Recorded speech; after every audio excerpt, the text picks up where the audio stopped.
Hi everyone! Guess what holiday is coming up? St. Patrick's Day! So I would like to read you a story called The Story of the Leprechaun.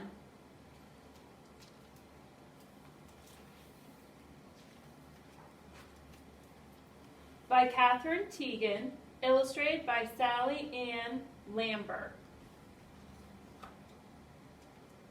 And of course, this book will be available at the Wyalusing Library if you're interested. A little man about 2 feet tall lived under a large tree by a stream. You could easily find him by listening for the tap, tap, tap of his hammer. The little man was a shoemaker. He spent his days making shoes that were green, gold, and lavender, some with pointy toes and some with high heels, for the people who lived nearby and for the fairies who lived in the woods. The people knew he was a leprechaun, for there were many fairies like him who lived outside villages.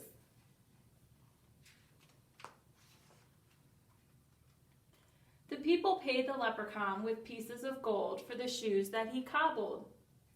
The fairies' shoes were made of satin and they were tiny, but the fairies brought their gold to the leprechaun too.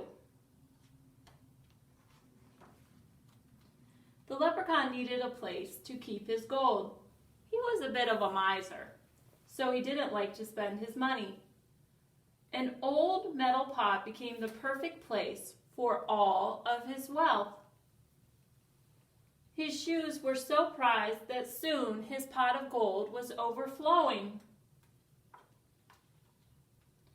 One day, a man named Tim came to the leprechaun's shop by the tree. He wanted a pair of shoes that would be violet blue with thick heels. As he was describing the shoes to the leprechaun, Tim spied the pot of gold. Tim knew that if he could capture the leprechaun, he would be granted 3 wishes because leprechauns are magic.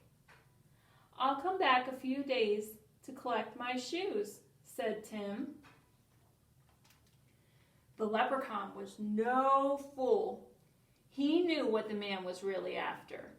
He buried his pot of gold in a field filled with berry bushes. A few days later, Tim came back and the leprechaun gave him the violet blue shoes. But when the leprechaun turned to leave his payment, he was snatched from behind.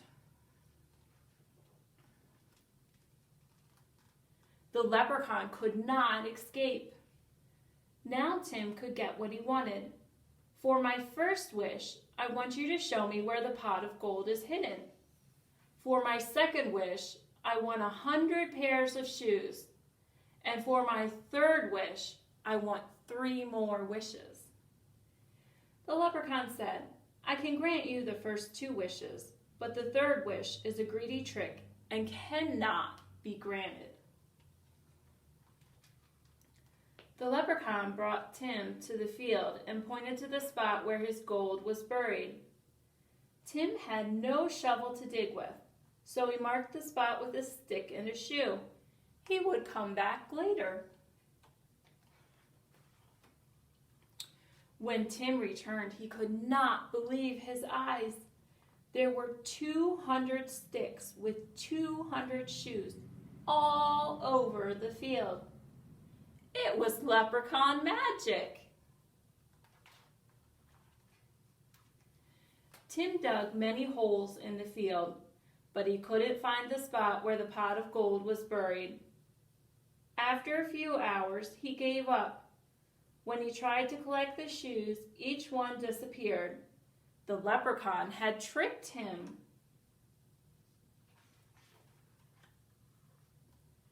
The leprechaun needed to find a better place to hide his gold. He knew that rainbows were magic. You could never tell where one ended, and if he buried his gold at the end of one, only he would know how to find it again. So that is what he did.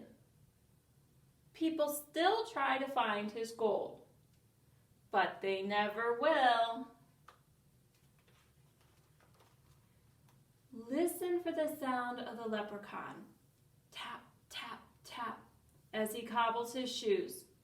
Perhaps if you find him, and if you are very nice to him, he will grant you a wish. The end.